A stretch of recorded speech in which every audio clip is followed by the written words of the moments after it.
शहर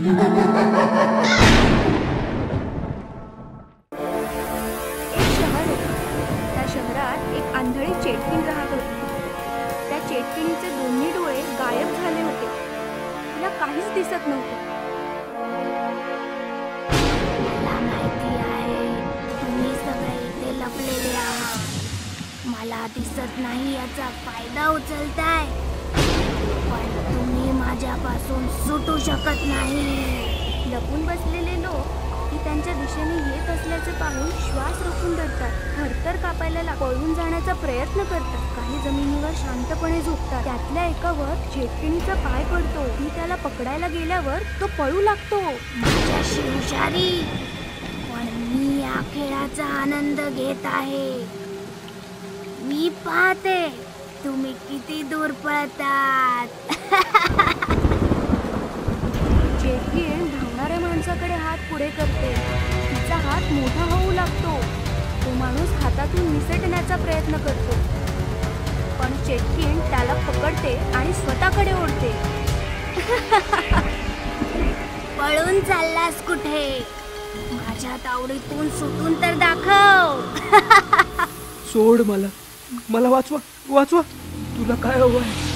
तू मला का पकडलायस? सगळ्यात आधी मी तुझे डोळे काढीन आणि स्वतःला लावीन, आणि मग तुला घरी नेऊन खाईन. चेटकीण त्या माणसाचे दोन्ही डोळे उचलून घेते. माणूस वेदनेने ओरडू लागतो. चेटकीण ते डोळे स्वतःला लावते. अरे वा, तुझे डोळे तर मस्त आहेत.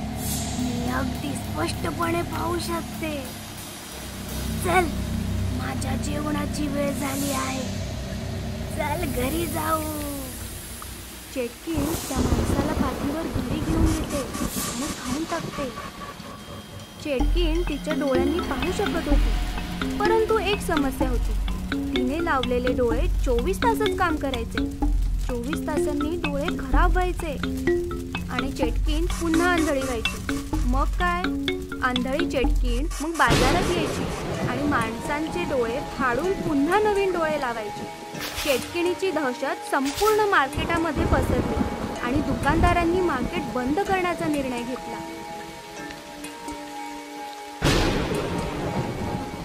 भावांनो, ती अंधळी चेटकीण रोज येत असते आणि कोणाला ना कोणाला घेऊन जाते. किती कोटी ग्राहकही बाजारात येत नाहीत. काय करायला पाहिजे? जोपर्यंत चटणीला काही इलाज नाही तोपर्यंत बाजार बंद ठेवूया. होय होय, बाजार बंद ठेवूया. होय होय, बाजार बंद ठेवूया. अशा प्रकारे दुकानदारांनी बाजार बंद केल्याने संपूर्ण बाजारपेठेत शांतता पसरली. रात्र झाली की चेटकीण बाजारात यायची, पण बाजारात कोणीच नसायचं. चेटकीण खूप शोधायची, पण एकही माणूस सापडायचा नाही. बाजार बंद झाल्यासारखा दिसतोय. आता माझे काय? मला डोळे आणि अन्न कसे मिळणार? ठीक आहे, मी शोधून काढते. कोणीतरी मिळेलच. चालत चालत चेटकीण हॉस्पिटलमध्ये पोहोचते. तिला पाहून सर्व लोक इकडे तिकडे धावू लागतात. चेटकीण डॉक्टरांच्या केबिनमध्ये येते. डॉक्टर थरथर कापायला लागतात. काय हवंय तुम्हाला? मला तुझे डोळे हवे आहेत. असं म्हणत चेटकीण डॉक्टरला पकडते. मला सोड. मी तुला सोडले तर डोळे कसे मिळतील? मी देतो तुला डोळे. मी डोळ्यांचाच डॉक्टर आहे. अरे ठीक आहे, मी रोज येईन. मला 2 डोळे आणि 1 पेशंट खायला हवा आहे. जर माझ्याशी दगाबाजी केली तर माझ्यापेक्षा वाईट कोणी नाही. ठीक आहे, मला सोड. चेटकीण डॉक्टरांना सोडते. डॉक्टर चेटकिणीला 2 डोळे देतात आणि चेटकीण पेशंटला पाठीवर घेऊन निघून जाते. अशा रीतीने चेटकीण रोज डॉक्टरकडे यायची. डॉक्टर पेशंटचे डोळे काढून चेटकिणीला लावायचा आणि पेशंट त्या चेटकिणीच्या हवाली करायचा. एके दिवशी डॉक्टरांचा शास्त्रज्ञ मित्र डॉक्टरांकडे येतो. डॉक्टर, मला मृत्यूनंतर माझे डोळे तुमच्या हॉस्पिटलमध्ये दान करायचे आहेत. त्याची औपचारिकता पूर्ण करण्यासाठी मी इथे आलो आहे. हो, तुम्ही इथे का आलात? तुम्ही तुमचे डोळे दुसऱ्या हॉस्पिटलमध्ये दान करा. काय झालं डॉक्टर? तुम्ही अस्वस्थ दिसताय. डॉक्टर शास्त्रज्ञाला चेटकिणीबद्दल सांगतात. डॉक्टर, काळजी करू नका. मी चेटकिणीसाठी असे डोळे बनवीन की ती पाहतच राहील. मग शास्त्रज्ञ रात्रंदिवस मेहनत करून चेटकिणीचे डोळे बनवतात आणि डोळे घेऊन डॉक्टरकडे येतात. हे घ्या डॉक्टर, हे डोळे चेटकिणीला लावा. हे कोणत्या प्रकारचे डोळे आहेत? हे कृत्रिम डोळे आहेत. त्यात कॅमेरा आहे ज्यामुळे चेटकिण बघू शकेल. यात आणखी एक खास गोष्ट आहे. खास गोष्ट ती काय? मला या डोळ्यांमध्ये एक मायक्रोबॉम्ब बसवता आला आहे, ज्याचा रिमोट माझ्याजवळ आहे. मग चेटकिणी येते आणि शास्त्रज्ञ पटकन लपतो. डॉक्टरांचे डोळे तयार आहेत की नाही? तयार आहे. तुम्ही झोपा. चेटकिण आडवी होते. शास्त्रज्ञाने दिलेले डोळे डॉक्टर हे काय डोळे आहेत डॉक्टर? याच्यामध्ये तर खूप तेजस्वी प्रकाश आहे. ते एका लहान मुलाचे डोळे आहेत ना, त्यामुळे धारदार आहेत. ठीक आहे, मी जाते. उद्या तयार राहा. असे बोलून चेटकिण निघून जाते. चेटकिण निघून गेली. वैज्ञानिक, बाहेर या. शास्त्रज्ञ बाहेर येतो.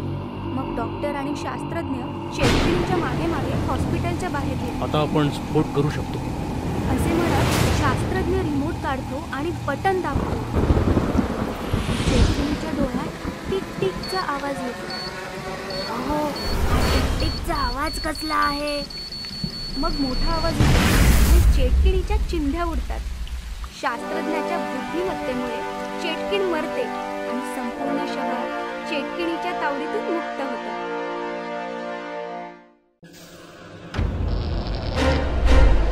भूतनी आंटी. बऱ्याच वर्षांपूर्वी जंगलामध्ये एक ताकदवान भूतनी तिच्या मुलीसोबत राहत होती. भूतनी तिच्या मुलीची खूप काळजी घ्यायची. ती जंगलातून रोज नवनवीन प्राणी आणून तिला खाऊ घालायची. आई, हा ससा खूपच मऊ आहे, पण हा ना खूपच छोटा होता. उद्या ना तू माझ्यासाठी खूप मोठी म्हैस घेऊन ये. ठीक आहे बाळा. माझी मुलगी छोटी छोटी, म्हैस मागते मोठ मोठी. अशीच वेळ निघून गेली आणि भूतनी आता म्हातारी झाली आणि आजारी पडू लागली. आता तिच्या जागी तिची मुलगी शिकार करून आणू लागली.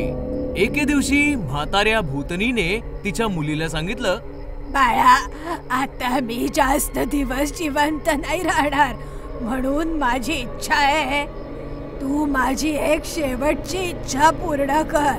सांग आई. जेव्हा मी छोटीशी होते तेव्हा माझी आई माझ्यासाठी शहरातून एक जाडजूड आणि मऊ मऊ माणसाचा मुलगा खायला घेऊन आली. माझी इच्छा आहे की मरण्याच्या आधी पुन्हा एकदा मी माणसाच्या मुलाची चव घ्यावी. ठीक आहे आई, मग तुझ्या पुढच्या वाढदिवसाला आपण माणसाच्या मुलाची चव चाखू. मानवाच्या मुलाच्या शोधात भूतनी शहराच्या दिशेने निघाली. जंगलातून मी आले, शहराकडे मी जाईन. माणसाचं पोर खाऊन माझ्या आईचा वाढदिवस साजरा करीन. शहरामध्ये पोहोचून तिने बरीचशी मुलं पाहिली, पण एकही मूल तिला आवडलंच नाही. तेवढ्यात तिला समोर गट्टू दिसला. हा मुलगा तर खूप मऊ मुलायम आहे, पण हा तर खूपच हडकुळ आहे. याला तर माझी आई एकटीच खाऊन टाकेल, मग मला काय मिळणार? काही हरकत नाही, मी ह्याला खायला घालून चांगलं जाडजूड बनवेन. आणि तिने एका सुंदर आंटीचं रूप घेऊन गट्टूच्या शेजारी राहायला आली. आणि मग तिने एक दिवस गाजराचा हलवा बनवला आणि गट्टूकडे आली. मी गट्टूसाठी गाजराचा हलवा आणलाय. Thank you aunty. आता भूतनी काही ना काही निमित्ताने गट्टूला स्वादिष्ट भोजन खाऊ घालायला लागली. एवढं स्वादिष्ट भोजन खाऊन आता गट्टू देखील खूप जाडजूड झाला.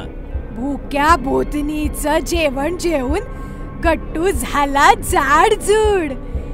आता जाड्या गट्टूला खाऊन भूतनी पण होईल जाडजूड.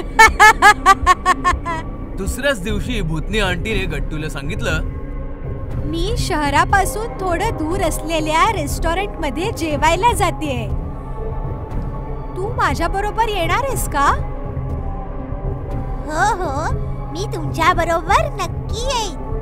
आणि मग भूतनीने गट्टूला सोबत घेतलं आणि जंगलाच्या दिशेने निघाली.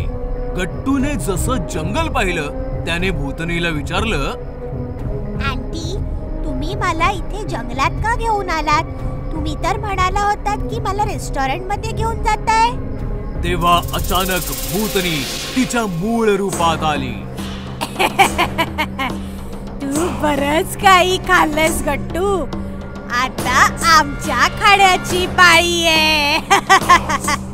तुम्ही तर भूतनी आंटी आहात. भूतनी गट्टूला घेऊन तिच्या आईच्या जवळ आली. आई, हे बघ, मी माणसाचं पोर घेऊन आले. याला खाण्यात तर खूप मजा येईल. ह्या दोन्ही भूतणींचं बोलणं ऐकल्यावर गट्टूला कळलं की यांच्यापासून वाचण्यासाठी त्याला काही ना काही शक्कल लढवावी लागेल. तेवढ्यात त्याला एक आयडिया सुचली. आता तुम्ही मला खायचं ठरवलेलंच आहे, तर तुम्ही मला खा. पण तुमच्यापैकी माझं काळीज कोण खाणार? असं म्हणतात माणसाच्या शरीरात काळीज सगळ्यात जास्त स्वादिष्ट असतं आणि जो ते एकदा खातो तो त्याची चव कधीच नाही विसरत. तसं तर मला वाटतं की माझं काळीज भूतनी आंटीनेच खायला पाहिजे, कारण त्यांनी खूप मेहनत केली आहे ना. नाही नाही, तुझं काळीज तर मीच खाणार, कारण माझ्या सांगण्यावरूनच तर तुझी भूतनी आंटी तुला शहरातून इथे घेऊन आलीये. पण मेहनत तर जास्त मीच केलीये ना. जेव्हा मी लहान होते तेव्हा माझ्या आईने मला मुलाचं काळीज खायला नव्हतं घातलं, म्हणून याचं काळीज तर मीच खाणार. असं कसं? मेहनत तर जास्त मी केलीये, मग त्याचं काळीज मीच खाणार. आणि मग बघता बघता भांडण विकोपाला गेलं. म्हाताऱ्या भूतणीने भूतणीवर खूप जोरात प्रहार केला. मग भूतणीनेही म्हाताऱ्या भूतणीला बेदम चोपलं. अशा प्रकारे दोघी आपसात भांडत मेल्या आणि गट्टू मात्र तिकडनं सुखरूप पळाला.